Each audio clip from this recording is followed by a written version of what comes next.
Hey guys, welcome back to another Golden Nugget with Elite Life with Sam. I'm your host, Sam. Listen, today we are going to talk about something that no one really likes to talk about, and that's grief. We're not talking about the type of grief that comes with floral arrangements and casseroles and sympathy cards. This is the type of grief that we sit with every day, like little pieces of ourselves that we've misplaced, like little trinkets. But here's the catch: grief isn't just an ending, it's also the beginning. So let's dig in. Okay, so the grief that I'm talking about today, what it actually is, are little versions of ourselves that we've outgrown. A friendship that faded without closure, a dream that no longer fits your current reality, a body that's changed, a childhood that maybe you never got to experience. Maybe it's a love that didn't last, a timeline that you thought you'd follow, and maybe you thought you'd be so much further in life by now. Maybe it was a home that never felt safe to you. Maybe it's the loss of your own innocence. But I think that it affects women around the age of 30 to 45, give or take a few years on each end, because motherhood comes with a lot of identity shifts. Yes, there is a lot of joy that's entangled with motherhood, but there's also a lot of grief that I think we don't talk about enough. With motherhood, we lose a lot of small parts of ourselves that we don't even realize until much later down the road. So think about, we lose a lot of spontaneity after becoming a mother. I can vividly remember after Noah was born, sitting in the living room with him, and it was a few weeks after he was born, and everyone had gone back to their daily lives, and I was trying to figure out my new normal.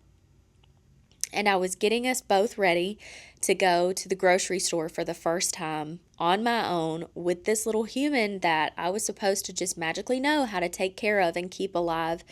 And I remember having a complete mental breakdown because the reality hit me that I would never be able to go anywhere ever again without having some little human in tow. I would never go to the grocery store. I would never go clothes shopping. I would never go take a shower or the bathroom or take a nap by myself ever again without having the weight of the responsibility of this little human that I gave birth to also on my shoulders. And I sat there and I cried out of panic, and I cried out of grief, and I cried out of fear, and I allowed myself to process all of these emotions for the first time since he had been born. We deal with grief with career pivots. Maybe as a teenager, you had big, wild dreams of traveling the world and reviewing restaurants and vineyards and vacation spots and vlogging about the whole thing. Maybe you had big dreams of becoming an attorney or a doctor or a chef.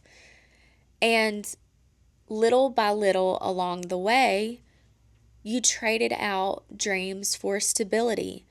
And one day you wake up and you realize that those are no longer your dreams. And what do you do with all of those dreams that are sitting dormant inside of yourself?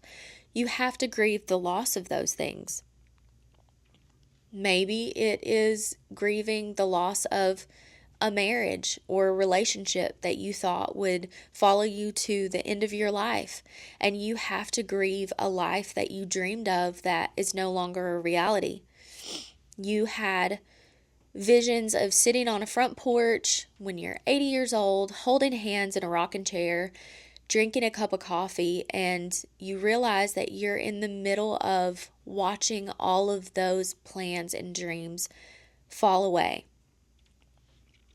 Maybe you're grieving the loss of your youth, and you've given small parts of yourself away day by day, and you've traded those for wisdom instead of, just being young and carefree. And that's okay to grieve all of these things. Maybe you're grieving the loss of a timeline that you thought you had figured out, planned out to the T, and suddenly you're 40 years old and you wake up and you realize you haven't accomplished a fraction of what you had planned to accomplish by this point in life. And I'm not going to sit here and tell you, I bet if you look really close, you'll find other things.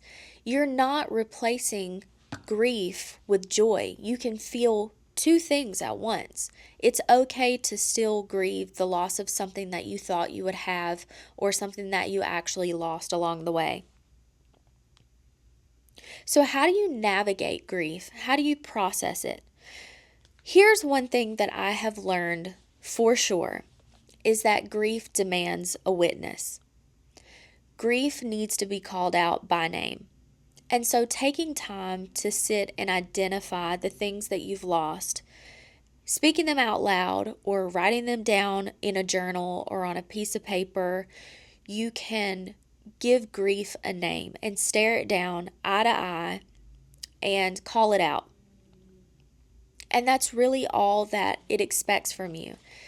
And one of my favorite ways to process grief is going to sound silly to some, but it's just like holding a funeral. So I'll create something called a grief box or a memory box. And it's really just a shoebox. And I write everything down, or I put little trinkets or mementos of representations of the thing that I'm letting go of. I'll hold a literal funeral. I'll put it in the ground, I'll cover it back up, and I'll say my final goodbyes to it.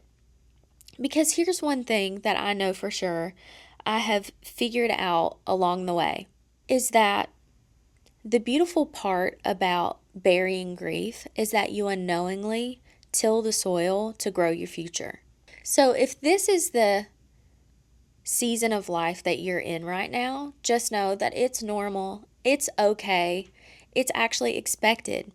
And unless you take the time to process this grief in these little losses, because it's not just one big funeral, it's 1,000 tiny little funerals every day that we're forced to show up for, and you still have to process those things, and you still have to pay your respects to those things and look forward to the future.